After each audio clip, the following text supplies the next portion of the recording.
story of the grapes from Canaan.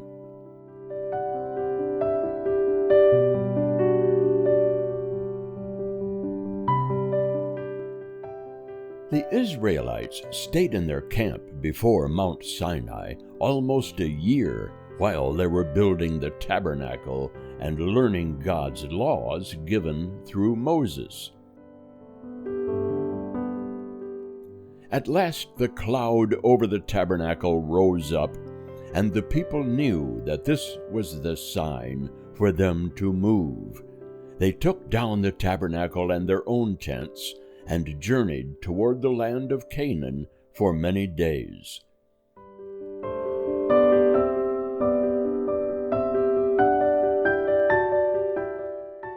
At last they came to a place just on the border between the desert and Canaan, called Kadesh, or Kadesh-barnea. Here they stopped to rest, for there were many springs of water and some grass for their cattle.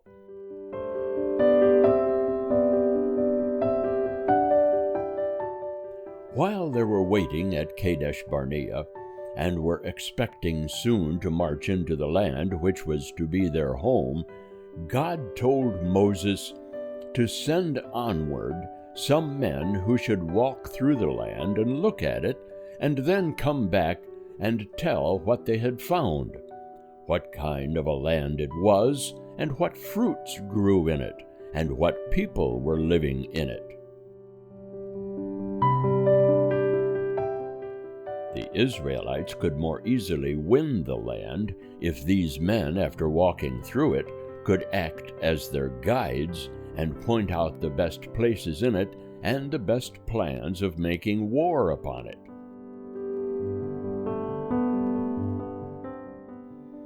So Moses chose out some men of high rank among the people, one ruler from each tribe, 12 men in all. One of these was Joshua, who was the helper of Moses in caring for the people, and another was Caleb, who belonged to the tribe of Judah.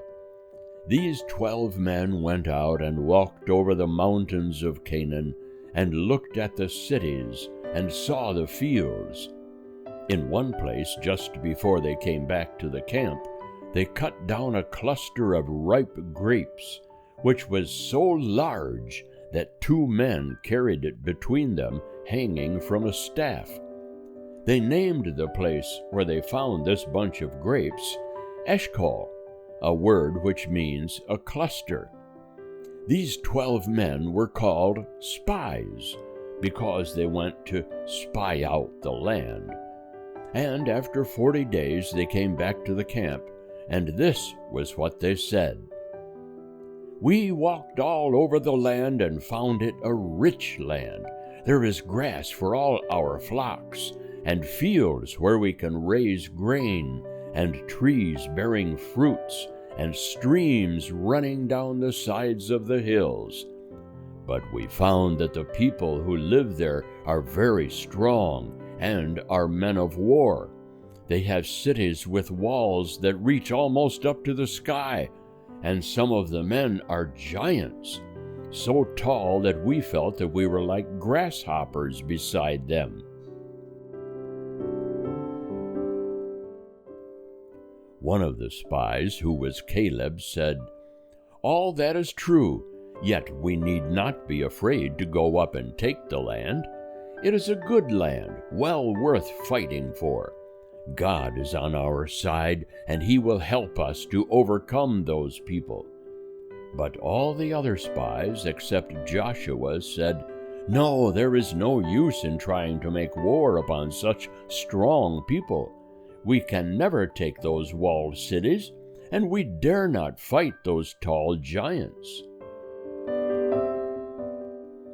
And the people who had journeyed all the way through the wilderness to find this very land were so frightened by the words of the 10 spies that now, on the very border of Canaan, they dared not enter it.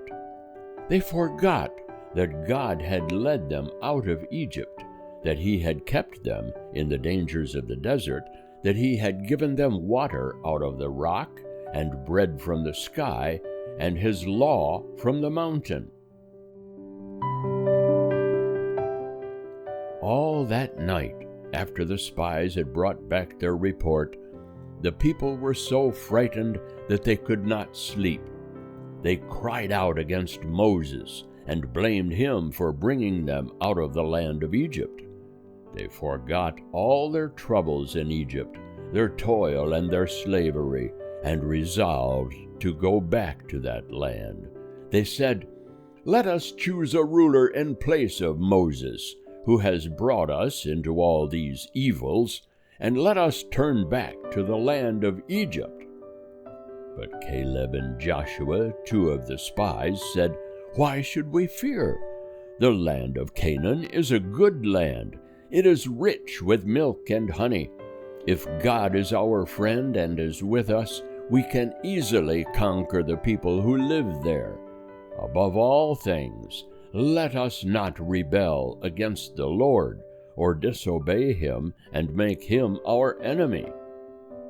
But the people were so angry with Caleb and Joshua that they were ready to stone them and kill them. Then suddenly the people saw a strange sight. The glory of the Lord, which stayed in the Holy of Holies, the inner room of the tabernacle, now flashed out and shone from the door of the tabernacle. And the Lord, out of this glory, spoke to Moses and said, "How long will this people disobey me and despise me? They shall not go into the good land that I have promised them. Not one of them shall enter in, except Caleb and Joshua, who have been faithful to me. All the people who are 20 years old and over it shall die in the desert. But their little children shall grow up in the wilderness, and when they become men, they shall enter in and own the land that I promised to their fathers. You people are not worthy of the land that I have been keeping for you. Now turn back into the desert and stay there until you die. After you are dead, Joshua shall lead your children into the land of Canaan. And because Caleb showed another spirit and was true to me, and followed my will fully, Caleb shall live to go into the land, and shall have his choice of a home there. Tomorrow turn back into the desert by the way of the Red Sea." And God told Moses that for every day that the spies had spent in Canaan, looking at the land, the people should spend a year in the wilderness, so that they should live in the desert 40 years, instead of going at once into the promised land. When Moses told all God's words to the people, they felt worse than before.